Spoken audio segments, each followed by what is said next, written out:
ಅಮ್ಮ ಒಂದು ಜೋಕ್ ಹೇಳಮ್ಮ. ಏನೇ ಬದ್ದು ನಿನ್ನೆಲಿಂದ ನಿಮ್ಮ ಮನೆ ಕುಟುಂಬದವರು ನೀವು ಯಾರ್ಯಾರು ಮನೆಗೆ ಇದ್ದಿಲ್ಲ ಅಲ್ಲೇ ಬೀಗ ಹಾಕ್ಬಿಟ್ಟಿದ್ರಿ? ಇಲ್ಲನೇ ನನ್ನ ಸೊಸಿ ಎಲ್ಲರಿಗೂ ಬೆಳಗ್ಲಿಂದ ಕಾಫಿ ಟಿಫನ್ನಿಂದ ಹಿಡಿದು ನಾನು ಹೋಟ್ಲಿಗೆ ಮಾಡಿಸ್ತೀನಿ ಅಂತ ನಮ್ಮನ್ನೆಲ್ಲ ಹೋಟ್ಲಿಗೆ ಕರ್ಕೊಂಡು ಹೋದ್ಲು.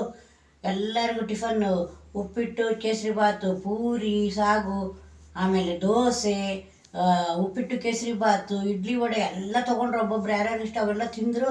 ಮಧ್ಯಾಹ್ನ ಊಟ ಕೂಡ ಮಾಡಿಸಿದ್ಲು. ಕಾಫಿ ಗೀಫಿ ಎಲ್ಲ ಕುಡಿದು ಚೆನ್ನಾಗಿ ಎಂಜಾಯ್ ಮಾಡಿದ್ವಿ. ನನ್ನ ಸೊಸಿನ ರೊಕ್ಕ ಕೊಟ್ಲು. ಮನೆಗೆ ಬಂದಿಂದೆ. ನನ್ನ ಹತ್ರ ಮೊನ್ನೆ 2,000 ರೂಪಾಯಿ ಇಸ್ಕೊಂಡಿದ್ದೆಲ್ಲ ಕೊಡಮ್ಮ ಸುಮಾ ಅಂದೆ. ಅಯ್ಯೋ ಯಾಕತ್ತೆ ಕೊಡಬೇಕು, ನಾನು ಎಲ್ಲರದ್ದು ಟಿಫನಿನ ದುಡ್ಡು ಊಟದ ದುಡ್ಡು ನಾನೇ ಕೊಟ್ಟಿನಲ್ಲತ್ತೆ, ನೀವು ಬೇರೆ ನಾನು ಬೇರೆ ಏನತ್ತೆ, ನೀವು ಮಾಡಿಸಿದ್ರೆ ಟಿಫನಿನ ದುಡ್ಡು ನೀವು ಕೊಟ್ರೇನೋ ನಾನು ಕೊಟ್ರೇನೋ ಅಂದ್ಬಿಟ್ಲು. ಇನ್ನೇನು ಮಾಡೋದು, ಕಲ್ಲಪ್ಪಂದು ಹೆಸರು ಮಲ್ಲಪ್ಪಂದು ಮೊಸರು ಅನ್ನಂಗೆ ಆಯ್ತು. ಹೆಸರು ಹಾಕಿಗೆ ಬಂತು ಎಲ್ಲರೂ ತಿನ್ಸೋಣ ಅಂತ ದುಡ್ಡು ನಂದು ಹೋಯ್ತು. ನಂದು 2,000 ರೂಪಾಯಿ ಚೌರಾತು. ಅಯ್ಯಯ್ಯ ಹೋಗ್ಲಿ ಬಿಡು, ಮತ್ತೇನು ಮಾಡಿ ಎಂಜಾಯ್ ಮಾಡಿ ಅಲ್ಲ. ಏನೋ ಒಂದು ಸಂತೋಷ ತಿಳ್ಕೊಬೇಕು ಅಷ್ಟೇ, ದಿನ ಒಂದು ಲೆಸನ್. ಚೆನ್ನಾಗದಲ್ಲಮ್ಮ ಜೋಕ್.